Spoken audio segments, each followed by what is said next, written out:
Welcome to episode 9 of the Adventuring for Mere Mortals podcast. I'm Kyle, joined by co-host Trevor, and today's topic is caving. We're joined today by Sean Lewis, a caving friend and one of the explorers featured in the National Geographic Explorer documentary, The Deepest Cave, which is now out on Disney+. How are you doing, Sean? Good. I'm doing good. Thanks for having me. Sean and I actually met in New Mexico. We did a little bit of caving down there, but you were a Texas caver. Oh yeah, there. I've been all over. I used to. I'm from Indiana. I started caving there, and then I moved to Texas, and I started caving a lot in Mexico and New Mexico when I lived there, and then I moved to New Mexico for a little bit, and then I moved back to Texas, and it's been a whirlwind. How long have you been caving? Well, I've been caving for 20 years total. So I started when I was a teenager, like about 15. So okay. Yeah, really got into it young. Why would you spend your high school days doing anything else? If I would have known that in high school, I would have been caving. That was college for me. If I wasn't in class, I was underground. Yeah. Trev probably remembers whenever I almost missed the IgMed Pet final because we were surveying a cave and coming back and, hey, how far is it to Rolla? I was with Spike.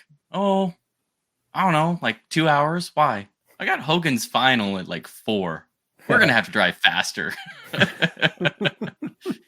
Rolled in, mud smeared on the face. It's fine. That sounds familiar. Yeah. It consumes you. It takes over your whole weekends, for sure. It does. It does. Well, before we jump into it, it's been about a month, Trev, since we've all caught up. So what have you been up to? A few things. So still employed somehow. So that's still going strong. We'll see if that changes. But it's still been like I'm still trying to move into our house and get everything packed away and fix all the things that I don't like. But that's going to be ongoing for probably a long time. But yeah, still on my bike a lot. Been trying to do at least 3 or 4 rides a week. How's the knee holding up? Oh, knee's great. Knee's great. It's my dumb heel on the other leg that's giving me a problem. So I can't run. No. So I'm just biking all the time. But yeah, I'm going to get that figured out at some point. I got a doctor's appointment soon. So hopefully they tell me what's going on and we can fix it. Hopefully not another surgery. So we'll see. But I was able to actually get away from the house a little bit. Over Labor Day weekend, I went to Greenville, South Carolina for my cousin's wedding. It was a long weekend. My wife was initially supposed to come, but she had some family issues. So I was just there by myself. Since it was a long weekend, I was like, hey, I'm going to do my national park thing and do some outdoorsy stuff. So I went to Cowpens National Battlefield, Kings Mountain National Military Park, and Congaree National Park. So both the battlefields are like Revolutionary War battlefields, and they're kind of small. So I just did tiny little paved loop hikes, kind of learned about the battle. One battle, like Cowpens, the whole battle was 30 minutes. It was kind of weird that there was a national battlefield for it, but I think it was the first one the Americans won in the South or something along those lines. But Kings Mountain was a bigger battle that had more signage and it was nice. And then Congaree I really liked Congaree. It's a small park, but huge trees. It's like one of the few areas on the East Coast that the old growth timber wasn't like cleared away. So I think it had if it wasn't the biggest loblolly pine in the nation, it was dang close. That thing was huge. I'll put a picture of it on our Instagram along with some other pictures of my trip, but it was fun. But other than that, that's about it. Yeah. How about you, Kyle? I did a Phoenix visit and then helped build a shed. And after building the shed, we had to cut some branches that were over the shed. So I got on rope. Yeah. And did some playing around in trees. And then was it 2 weekends ago? Went to OTR in West Virginia, annual cave gathering. believe it or not, I went caving. I actually went caving, got on rope. I don't know how it came to be, but somehow we got everyone up. Everyone was fed. We got there. We were underground, well, actually on rope in 2 hours from whenever we departed camp. Did the cave trip, and we said that we were going to be back at 2, and we arrived at 1:59. I don't know how that's even possible. Like, perfect planning. And then in the meantime, been doing a lot of training hikes for the upcoming trip in December, Trev. And then, nice. Of course, biking. Although air quality has been really low here because come the end of August, the entire state basically lit up, became a tinderbox. And so the smoke was so thick that I couldn't see the foothills from my house, which is only like a mile away. It was really, really bad. What about you, Sean? Oh man, I've been super busy with work, and I've also been moving, so it's a time suck. But I recently got to get out and enjoy a trip to Wyoming for a caving expedition. It was a week-long trip, and we were camped up in the mountains and mapping caves up there. So that's a really great time with good folks, and that expedition's organized by Pete Johnson and Philip Schuhart, who are excellent cavers, and everybody there is super awesome and fun. So we were mapping these caves, one of which is now like one of the top 10 deepest caves in the US. So that's cool. Nice. And the limestone up there is beautiful karst terrain, which just means limestone exposed up in the mountains. So what we call alpine karst. It's not covered with trees everywhere and dirt. It's just limestone bare. And the entrances are often plugged up with glacial debris, but sometimes you'll get open entrances. And so we find some caves that we're going, and the caves up there are 36 degrees Fahrenheit. And we did our first alpine cave camp up there in Wyoming. So that was fun. I neglected to bring my down puffy. And so okay. I was like, I've got this like nice thick fleece layer, and I've got extra layers. I'll be fine.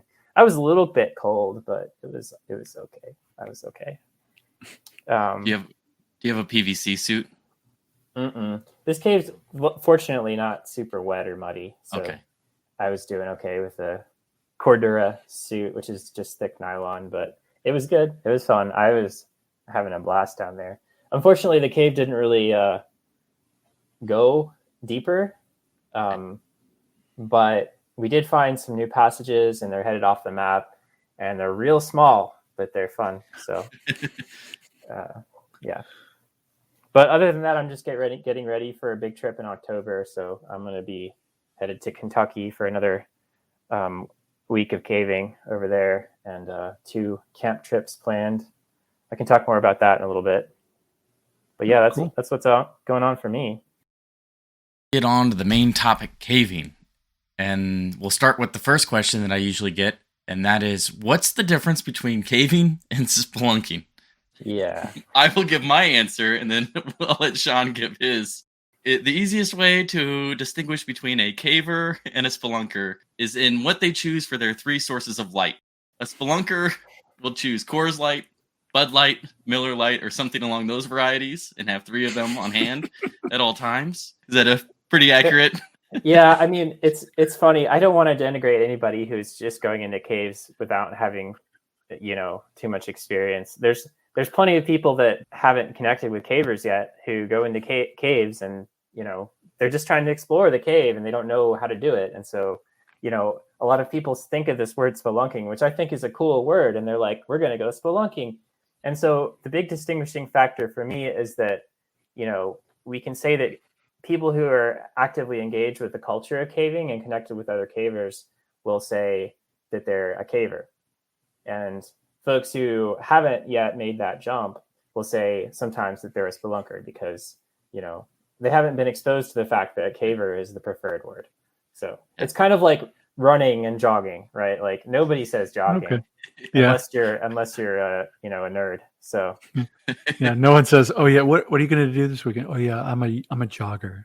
Yeah, exactly. I will forever be a spelunker. It's the MSM Spelunkers is the actual club name. So I will always be a spelunker. Well, I'm learning something already because I thought spelunker was like the more appropriate term, but hey, it's good. Yeah, I'll say up front, I have like been caving recreationally, like some of the more than just like the regular tours where there's like the paved path with concrete and stuff, but I have been off the main highly trafficked thing, but just because I'm in geology and like a professor happened to be I do caving research, but it's like, oh, we're just going to take the undergrads out to be in a cave. Trevor, you've been in a cave before, haven't you? Yeah, sure. So that kind of stuff. Nothing like super serious or research oriented, but well, that's great. And everybody starts somewhere. So, there's definitely different degrees of devotion that you can put into your hobby. And, I mean, there's definitely this distinction between recreational and project caving or like expedition caving. So recreational caving is just like what it sounds like. You're basically just going into a cave for fun. And usually you're going with some other folks who are somewhat experienced with caving and you take your safety precautions, but you're just having a good time. You're going in there to see the cave and be with your friends. And, maybe you take some pictures and put it on Instagram and that's your day. And that's great. And, more power to the people who do that because everybody should get out and see the underground world. It's a whole other world and it's very different from the surface. And it's a very physical activity and you can get really good exercise and have a whole other experience that's totally different from everything else. And of course, then you can really dive into the extremes and, project caving is where you're really focused on some task that you're doing with the cave. And, sometimes that's science and a lot of the time that's exploration. So you're going into the cave to document or map things that have never been seen by anybody before. So, caving is one of the few sports that you can do in the world where you're going somewhere that nobody's ever been before. And, if you're making a map or if you're writing a report or you're taking photos or preferably all of those things, then you're doing exploration. And, in the spirit of Magellan, you're putting the first boot print there. So, that's cool. Besides the bottom of the ocean, that's just about the only place you can do that left on the planet. So project caving, of course, you can be doing like survey or cartography. You can make maps. You could also do photography. And there's people who specialize in cave science. And so that counts too. And, that's all just like, it is all science because, if you're doing exploration, you're also doing science. And then of course there's different degrees of like techniques that you can get into. So like a lot of folks, if they've never been caving very much, they might just walk into a cave or start crawling or like maybe do a little free climbing, but pretty quickly you run into obstacles that are insurmountable. And so like you might run into a pit and you need a rope. So a lot of cavers really enjoy doing what we call in the US vertical caving. Which just means that you're going up and down ropes that you set in the cave, and you can rig those to the wall or to around a boulder or around a tree from the surface or whatever. And you can go up and down them with ascenders and descending devices. And, we don't climb the walls too much when we're caving. We pretty much just rely on the ropes. A lot of the time, the walls are pretty unreliable. Walls might break apart or fall on you. So we try to avoid touching them, really. I mean, it's better to just trust the rope and set them on a good anchor that we trust. So, vertical caving is a whole like skill set that you can gain and takes you a lot more places. And these days, almost all the caving trips I do are what we call a vertical cave.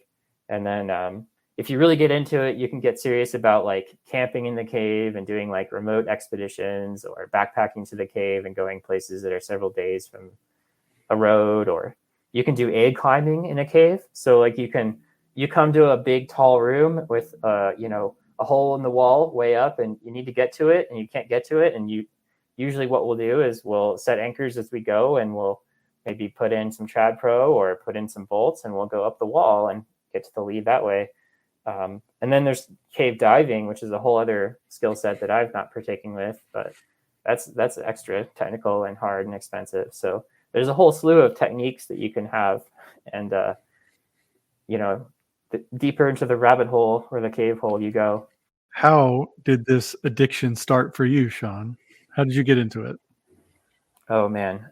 So I've been actively interested in going to caves for as long as I could remember. Like when I was a little kid, I just remember like watching movies like The Goonies or cartoons where they're going into the cave and there's like pirate gold in there. And I just love that stuff. But, my parents took me to an actual cave when I was pretty young. I don't remember how old, but like maybe like 6 or 7. And I don't think my dad very much liked the experience of going in that cave, but he knew that I was excited about it. So I was always like wanting to go back, and I would always like beg him to go a little further in. And, every time we would go, I would get to explore a little bit more. And I remember making maps of that cave when I was like, 10 or 12 years old or something. And so I was just so excited about that cave and where it went. And of course, we got to go to other caves, like show caves and stuff when I was a kid. And finally, when I was a teenager, my mom met some actual cave explorers through work, just kind of randomly. She was like talking about how her son likes to go look in the woods for caves and stuff. So, and so I got to go on like an organized cave trip with cavers. And, that was put on by what we call a grotto, which is like a caving club. And the grotto was actually from northern Indiana, and I lived in Bloomington, Indiana at the time, so a little farther away. But they come down to southern Indiana because that's where the caves are. So we went to this cave called Fredericksburg Cave in southern Indiana, and I got to like walk through stream canyons, and it was great. I loved it. And so I met some cavers there, and then they got me interested in going back to other stuff. And, I was showing them maps of places I'd been and like putting little dots on topo maps and stuff. And they're like, oh yeah, we went there. We didn't find that one. How did you find that one? And so, anyway, so I got involved with these other guys. A couple of them were pretty young too, but I was in high school and they were in college, so they were a big deal. And there's some other folks too, Dave Black and Mark Krause and others who were cave divers. And the St. Joseph Valley Grotto had this group of folks down there along with Dave Black and a couple other guys, and they were pushing this dive lead. It was actually a lake. So someone had built a dam back in the 30s that had covered a cave entrance in water. So the entrance used to be this huge walk-in archway. And when they built the dam, it just, completely blocked off the cave. And the cave had been known like in the early 1900s as like a big cave, but it was no longer accessible. So the divers went in there, and on the other side, they found this big tunnel that went almost 1,000 feet and then got huge and big and dry. So the divers were really super excited about that. And I was just there on the surface kind of watching, like, what am I going to do? But then I noticed this little hole in the wall above the entrance where there was air coming out. And so I was able to squeeze into that a little ways, and some folks came back to it and worked on it a little bit and got through, and there was a bypass to the sump.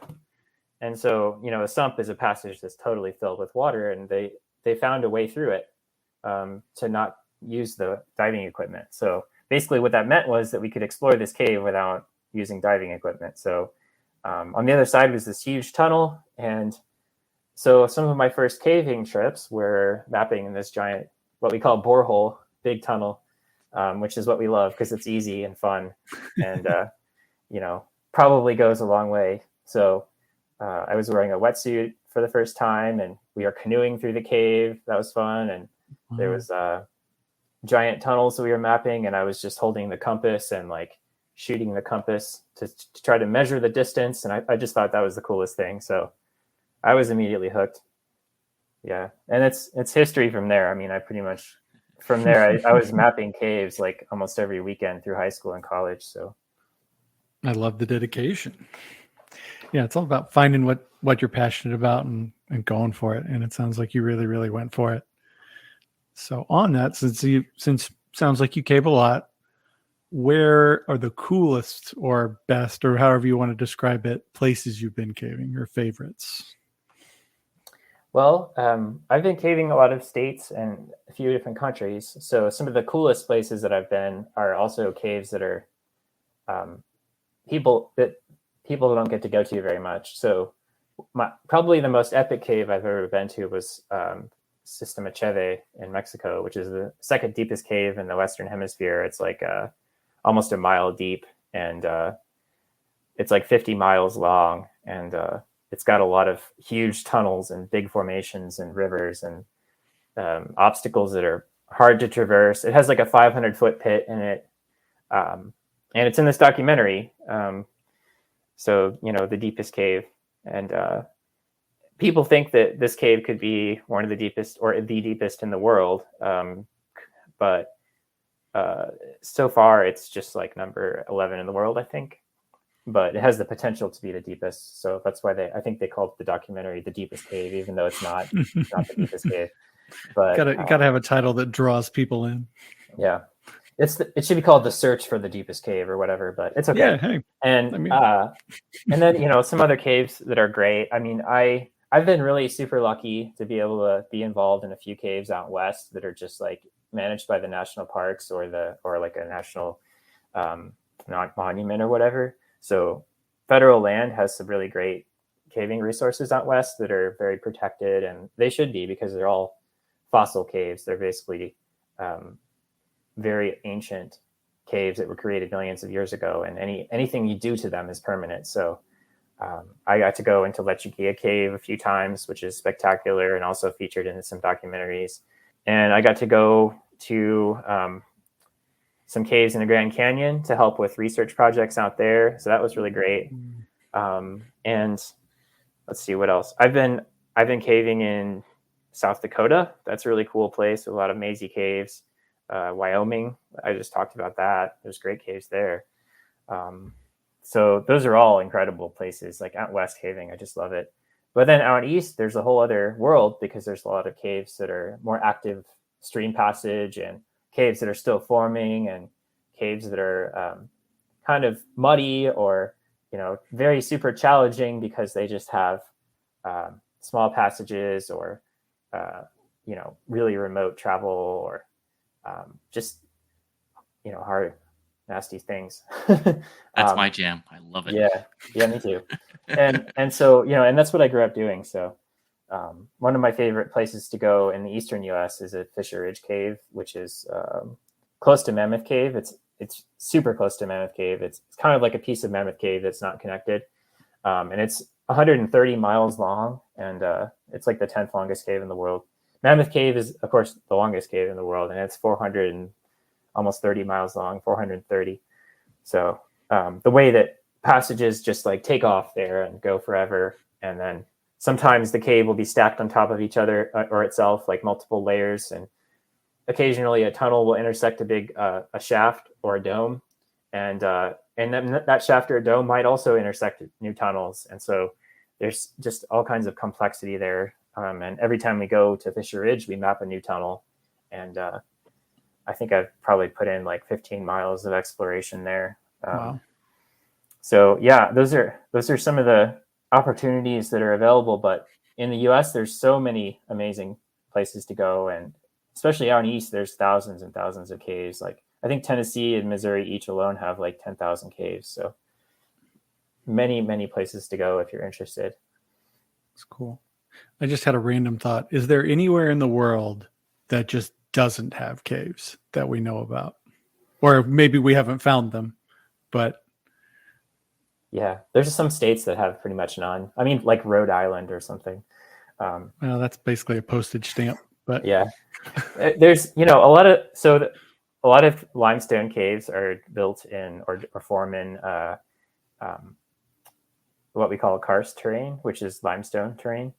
And there's some states in the U.S. that have a lot of karst terrain. So like Texas, Missouri, Kentucky, Tennessee, Georgia, Alabama, Indiana, West Virginia. Virginia, all of those states have huge amount of limestone and big caves.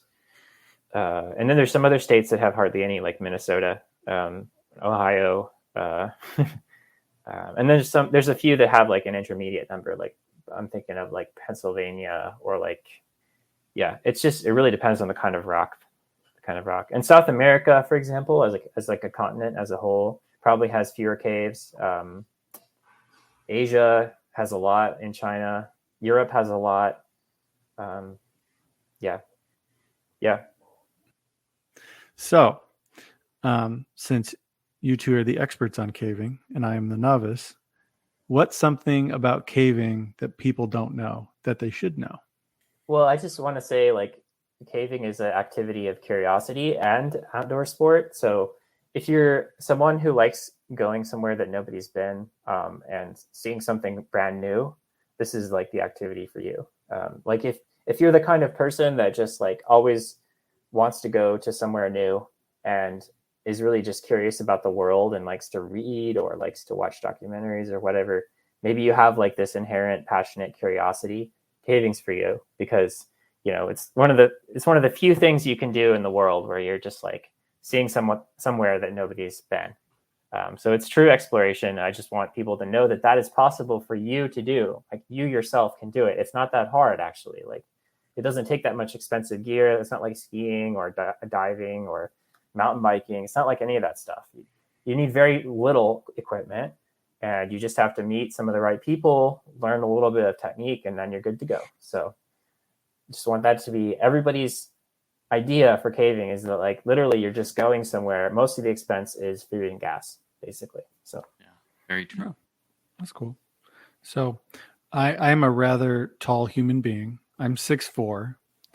I feel like I wouldn't fit in a lot of these places. Like I hear you talk about, oh, this cave has this tiny little hole. I'm like, would I fit in that? Like, so is this a short person's game, or can tall guys like tall people get in there too? Well, you are in luck, Trev, because everybody can do caving, and since you're tall, you would be really great at doing climbing in a cave, because really, if you have people sideways, they're all about the same size. I mean, more or less a little bit. That's true. So, basically, being tall is not a super big disadvantage. Actually, I'm pretty tall too, and I think Kyle is too. And really, it only comes up if you're like trying to negotiate a tight bend in a passage and like your femur doesn't go around it. Almost everything else is like quite doable. And in fact, it's usually a help to be taller, because you can step over higher obstacles and climb stuff that other people have trouble with. So good for you. Oh, sweet. You'll like Sweet. caving.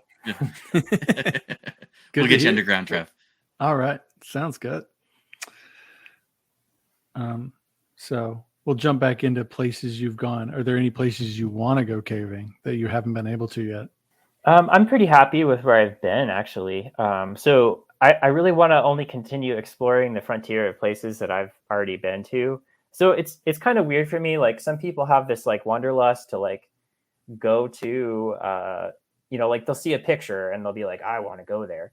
And I used to be like that, but these days I really just want to keep going to the places that I know that there's potential for new exploration discoveries. So I'll try to spend most of my time focused on places that I think are going to be big discoveries that are going to go off the map and lead to a bunch of new tunnels. So, and a lot of those places I think are in places that I'm already spending a lot of time. So I really kind of have that goal-oriented focus. But there are some super great caving destinations that everybody should aspire to.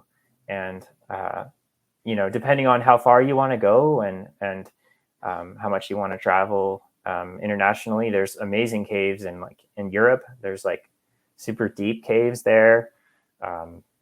Mexico has just incredible caves, just like hardly anybody knows about them. So there's all kinds of stuff you can do if you're just a wanderlust type person. Well, that's good. Like you were talking about like the trying to go and seeing the unknown. I know in like mountaineering, there's this, I'll call it toxic masculinity, where people are just like, at least way back in the day when it was just a bunch of white dudes that are like, I want to climb the tallest thing I can ever find. Is it kind of like, is there that type of thing in caving, or is it more like relaxed?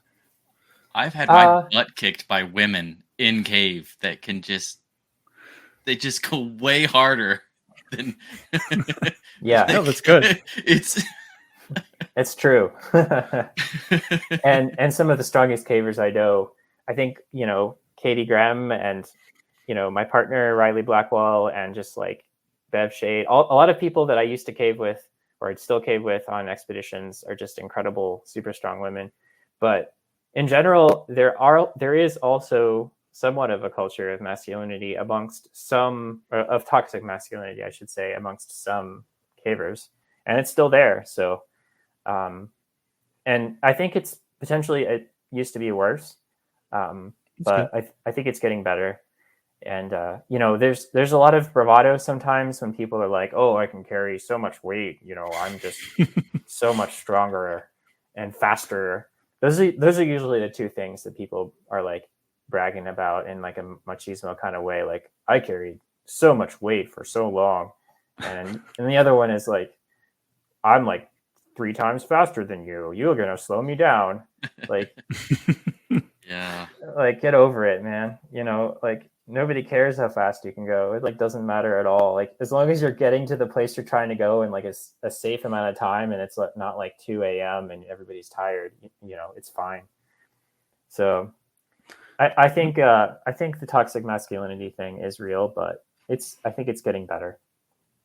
Well, that's good to hear, because most of maybe all the different topics we've talked about, it seems like there really was a sense of this toxic masculinity in the past, and it is getting better. Sometimes it's very slowly, but it is slowly over time. People are evolving, for lack of a better word, to be better human beings. Mm-hmm. So that's really good to hear. And there's a lot of there used to be more men like in caving, and I think now women are starting to become more of a represented demographic. And I think there were some cultural barriers, and a lot of potential like mansplainers, or like people who assumed that women couldn't do as much as men. But the truth is, yeah, exactly. And there's literal gatekeepers out there in the world of caving, because a lot of caves are gated. But I mean, the bottom line is, caving is mostly an endurance activity, and men don't have that much of an advantage, when it comes to like athletics or whatever, because it really comes down to like putting in the time and building up an endurance that anybody can have. Doesn't matter what your age is, doesn't matter what your gender is. That extra little bit of muscle mass that a man might have usually doesn't help that much. No, yeah, like I've that's definitely been proven in like long distance running, like extreme long distance running. Like, it's even been shown by some studies that women are actually better at it than men. Yeah. When you get to a certain distance, like if you look at like Courtney Dauwalter is the one that's famous right now. She just destroys people. Like, she's so good and just goes and goes and goes and just outlasts everyone. So it's good to hear. Good to hear. So, and caving is really self-equalizing. When you're all going through a crawl, you're all going through the same crawl, and and at the higher levels, you kind of become specialized in certain things too. So you really, at least in the groups that I've been in, it's always been a group team mentality, and you have one goal, and you're all focusing on that goal moving forward. Yep. Teamwork makes the dream work. That's good. Yeah, and I do think sometimes women are maybe a little bit better at teamwork. I don't want to be sexist or anything. 100%. 100%. I think it might be true. I'm just going to put it out there. Like, they are not burdened with the well, like, it's toxic. You can call it toxic masculinity, or even just the way society treats men and women different. Like, right. If it may not be the right way, but a lot of guys were like taught as kids, they're like, nope, you're the provider, you're the big strong man. You got to take care of the women, right? And even if you actively try to fight that in your head, sometimes your subconscious kind of takes over, and if you're not thinking about it, so you always got to focus and always got to try to grow. And I think it's a cultural. Yeah, I think you're right. I think it's a cultural thing, because I don't think that, I think a human brain is a human brain, and it learns. Yeah. And a lot of the time, the things that it learns are not healthy. So yeah, that's true. All right. I think it is time. I think we would be remiss if we did not talk about the Nat Geo documentary. It's called, what was it? Explore the Deepest Cave by Nat Geo. Kind of give us the couple sentence synopsis of what it's about, and then we can ask some questions about it. Yeah. Yeah. So this was one of the coolest things I've done in my whole life, which, was participate in this 3.5-month expedition to Sistema Cheve in Oaxaca, Mexico. It's in the mountains. Starts at an elevation of about 10,000 feet, and this was really an effort to try to break through an obstruction in the cave that had halted exploration for almost 30 years. And finally, during this expedition, through a lot of effort and months of time, we really broke through that barrier, which was really just a lot of, well, previously it had been a sump, so like underwater tunnels, but we kind of discovered some new tunnels that had a lot of wind and were filled with what we call breakdown, which is collapsed rocks. And through like more than a mile of passage that was just kind of strewn with these collapsed rocks, we finally broke through into this big new tunnel on the other side. And of course the story is more complicated than that. We had a lot of little fits and starts, but finally, the big discovery on the other side was a major breakthrough for the cave, like one of probably the biggest single breakthrough in more than 2 decades. And we mapped more than 12 miles of new discoveries down there. We didn't make the cave any deeper. Towards the end of one of the days, where we just had this incredible day where we mapped almost a mile of giant tunnel. Like some of that stuff was like, you could fit the Empire State Building inside the canyon. The canyon passage was so big. But it's, no, maybe not the Empire State Building, the Statue of Liberty. Let's go with that. Okay. Let's go with that. But still big. It was like 300 feet high. But in the bottom of this one giant room with this crazy echo was this little passage. I mean, the ceiling just came down, and then everything got filled with mud on the floor, and everything from a huge tunnel went down into this little tunnel, and little passage became water filled, and then ended in water filled tunnel. So that became the new bottom of the cave. And it was only, I want to say, like 15 feet deeper than the previous depth record for the cave. But the big goal was to make this, the deepest cave in the world, but whatever. So we found these huge new discoveries, which is the big, awesome thing about the expedition. And of course, Nat Geo was there for a lot of it. And I personally filmed probably 4 minutes of the documentary. And then a lot of the other folks that were involved in filming were kind of like climbers and mountaineers who had never been caving before. And of course, we had Kasia Bernacka, who was awesome caver and did a lot more photography than videography, but still was involved. And she's from Poland, and she's amazing. And a lot of her photos were featured in the National Geographic article. But bottom line, some of these guys from the climbing world hadn't really been caving much before. And Pablo Durana and Rob Gowler were great, and they did great, and they kept up with us. And Pablo was a expedition climber, and so he was super fit and very strong and able to fit through a lot of stuff, but not really able to like figure out how to move his body through stuff. But he was really cool to work with, and he'd worked with like the Free Solo crew, and like oh wow, he made his own some of his own films from like Queen Maud Land climbing. Queen Maud's Land, I think, is the name of it. He was a cool guy. And the documentary crew was really interesting to work with. And overall, like, I think we captured a lot of the cool moments of the expedition and kind of got a flavor for, you know, some of the obstacles as well as some of the, you know, buoyant moments of discovery and cool things that we found and what they looked like. And so they did a super good job. And, you know, the whole story of Bill and how he runs expeditions and, you know, what his whole mentality is about doing expedition caving as a giant siege effort is really cool. And I think really Bill's approach to running an expedition is pretty unique in the caving world because there's nobody else who really puts in that degree of concerted effort for as long as he does and spends as much, you know, time and money and energy on one thing at a time. So because a lot of caving expeditions are kind of run more in like an alpine style, which is just to say like shorter and people are pushing super hard, but maybe for like a week. So that's 3 months. Yeah, right. So, but you know, the benefit of 3 months is that, you know, it takes a long time to rig the cave.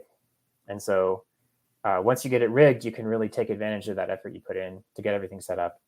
And you can really make a nice base camp and you can really make a nice cave camp. And we really made a string of nice cave camps. And so comfort levels are high. And so the benefit is this is that you can pretty much have a dedicated crew working at the frontier all the time.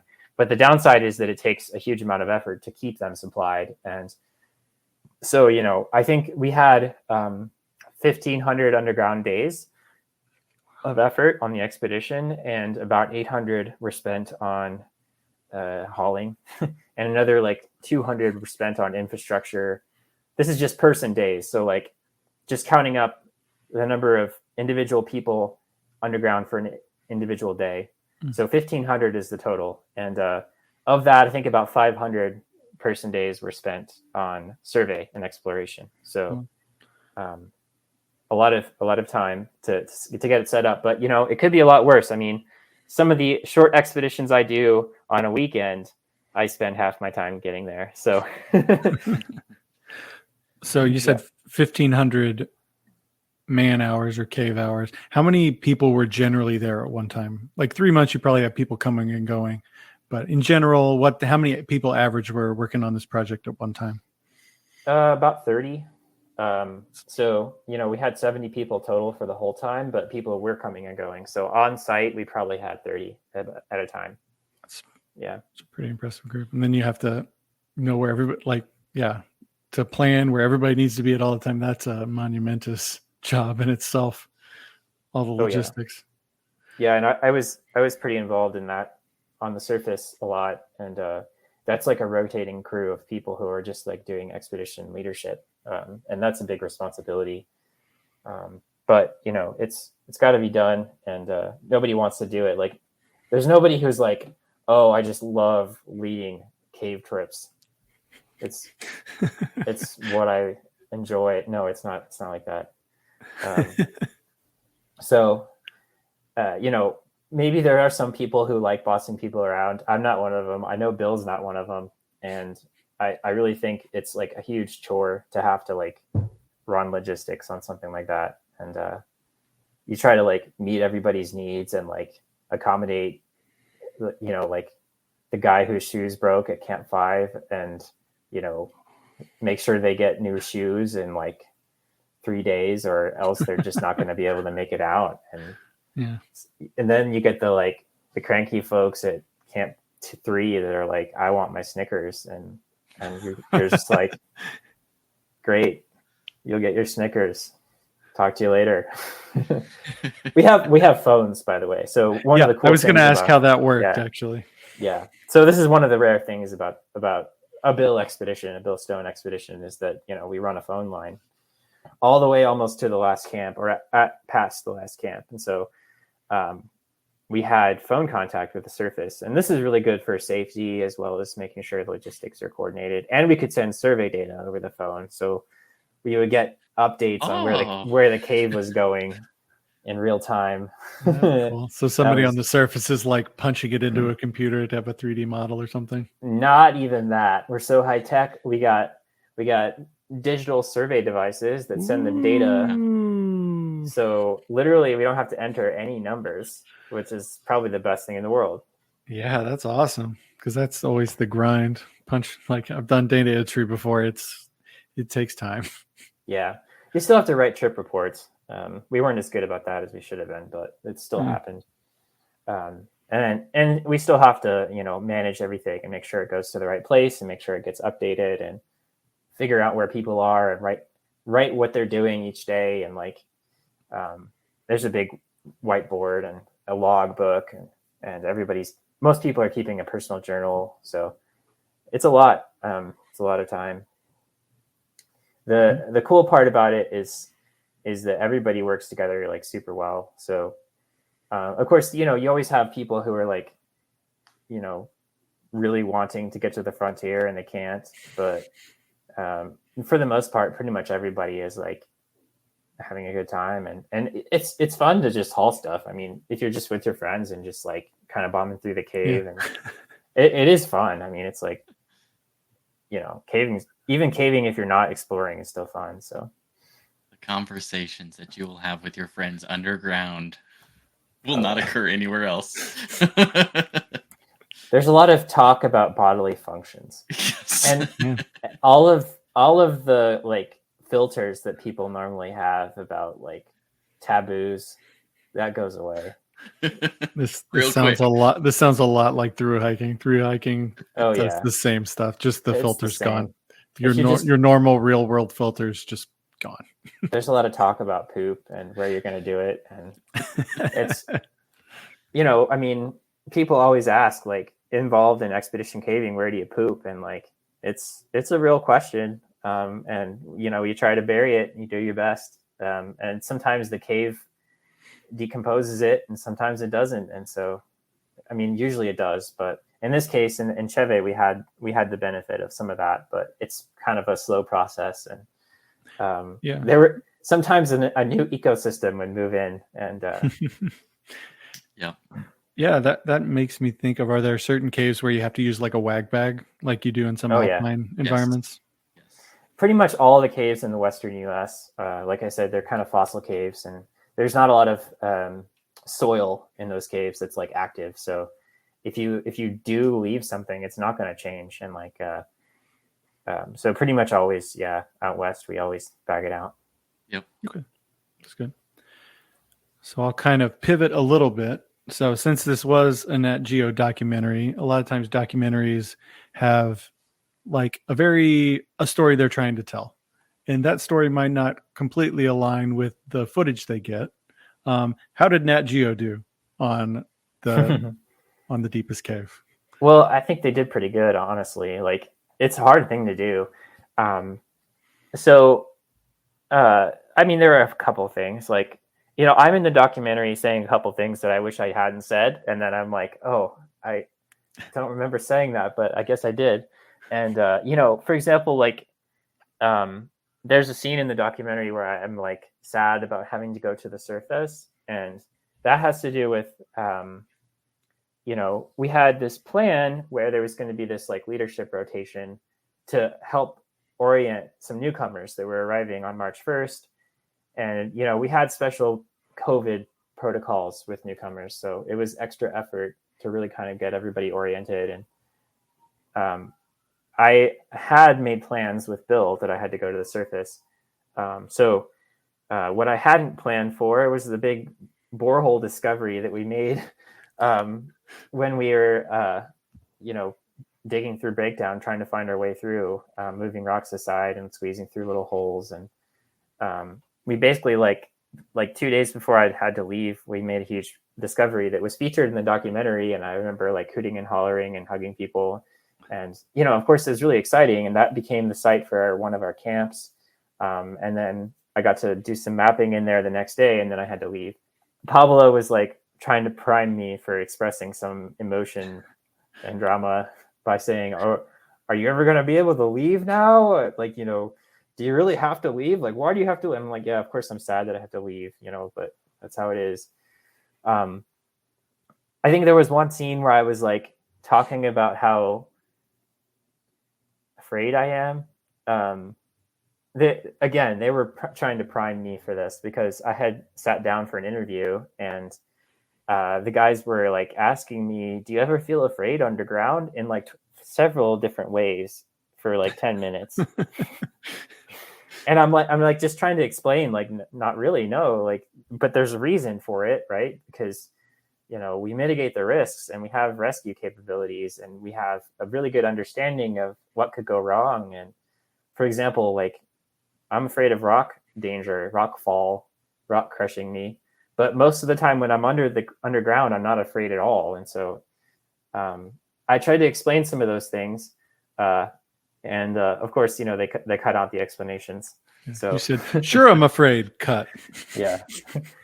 Well, I think I was like, you know, I want to say I'm afraid, but I'm not afraid, or whatever. It makes me sound like an idiot. You know, of course I have fear.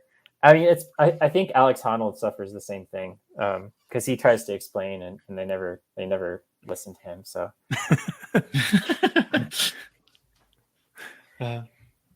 No, that's good to hear that they do a good job. Like, I've always enjoyed all Nat Geo documentaries. It's good you didn't have to ruin that, so that's good.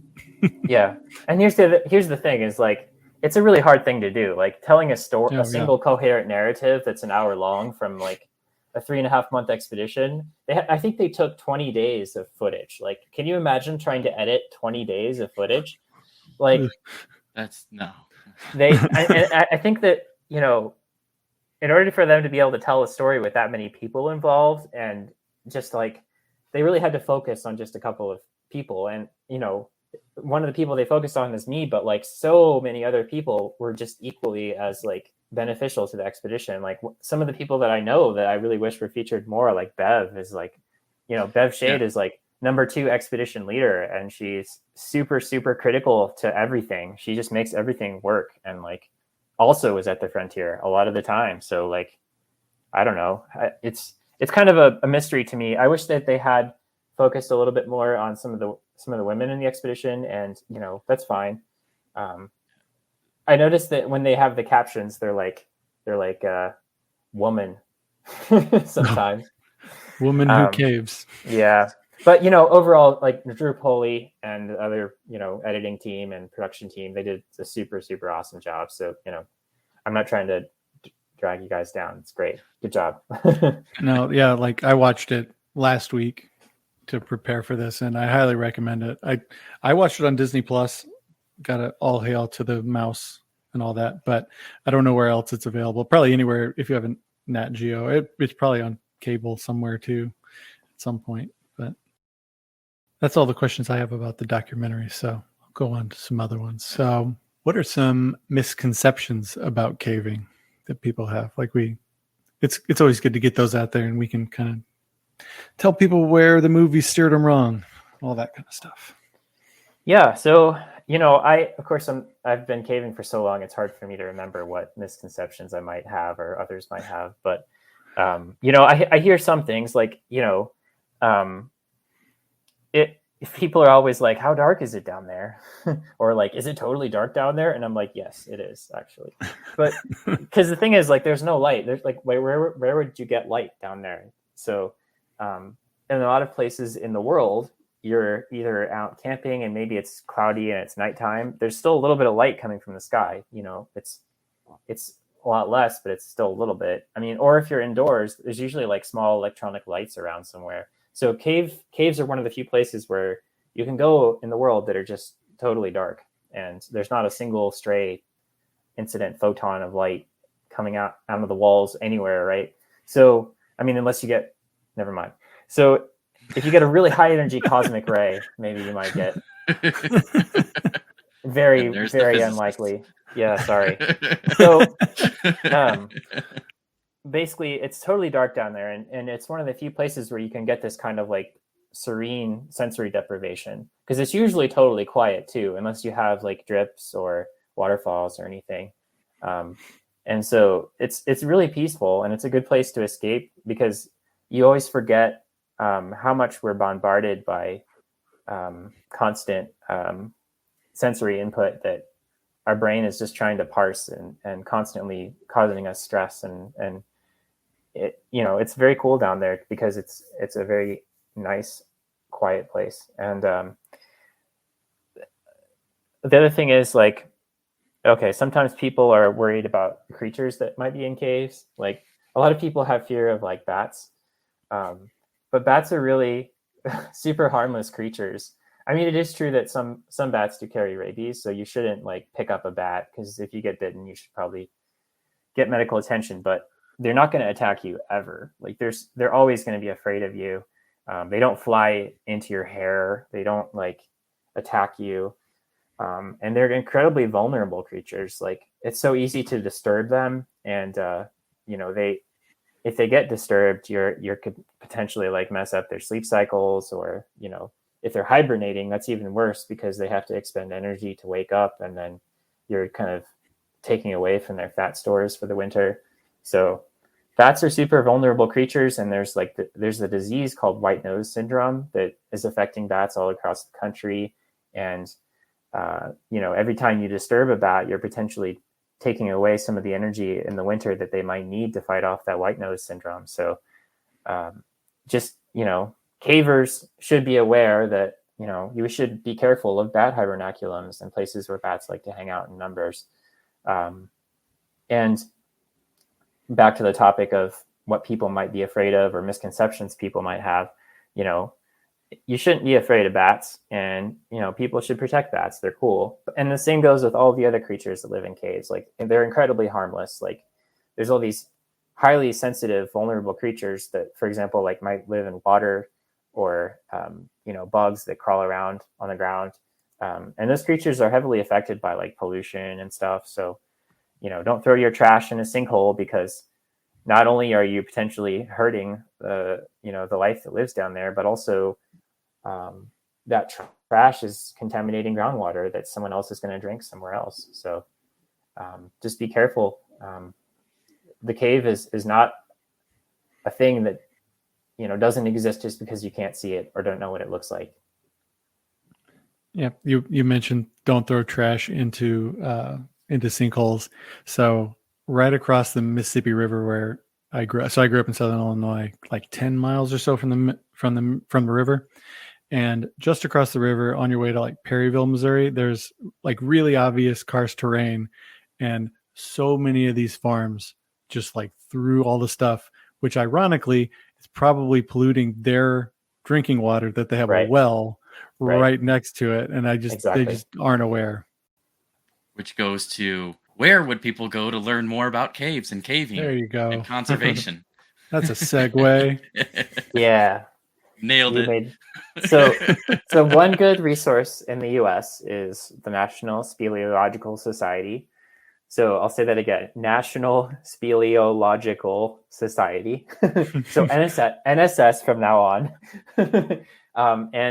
So this is like the organization for caves in the US, and they do a lot of outreach and conservation. They do a lot of supporting exploration. But really the thing that's cool about it is that it is the organization that is like responsible for housing caving culture as a entity. It's kind of like the American Alpine Club for climbing and mountaineering.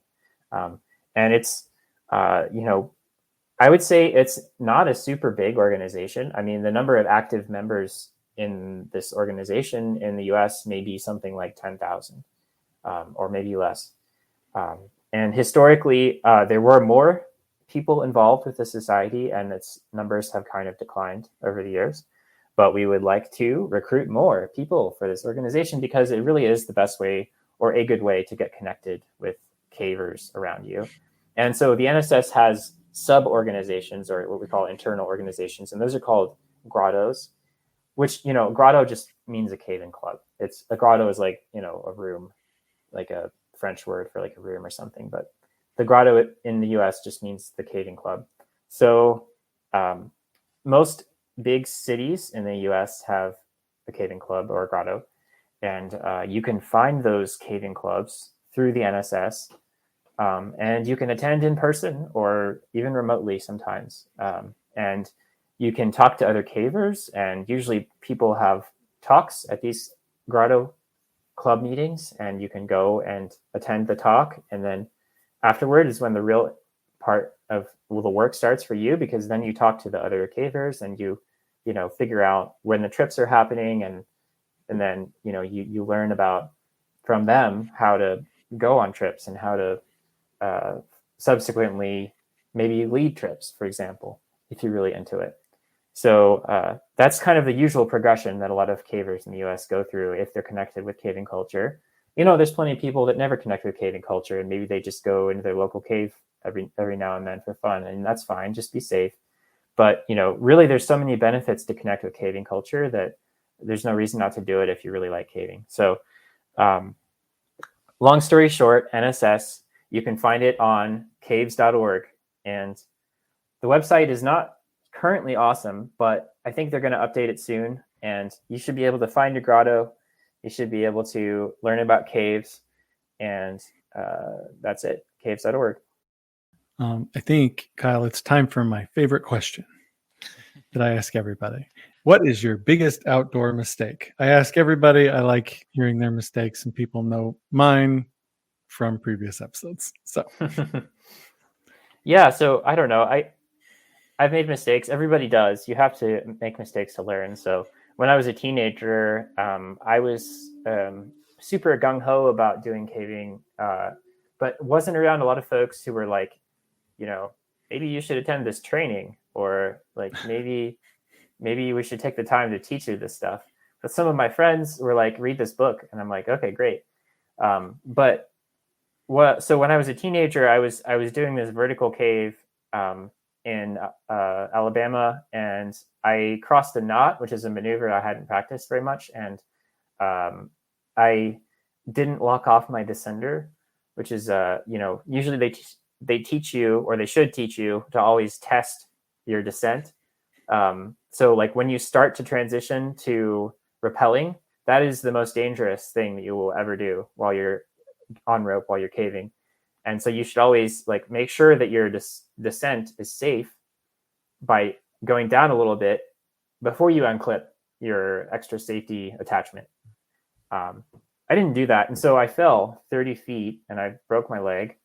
I did like what's called an out of control rappel. So if I had locked off and tested my descender before I did that, I probably wouldn't have injured myself. Which I'll just plug again, the fact that you should get connected with cavers and try to attend trainings and to learn how to do things safely. The first step is to get connected with cavers. The second step is to be open-minded to learning new techniques and to actively seek out like safe training. Like NCRC is a good one. So that's National Cave Rescue Commission. And then there's also this new initiative within the NSS to try to teach vertical caving through what we call the Vertical Training Commission.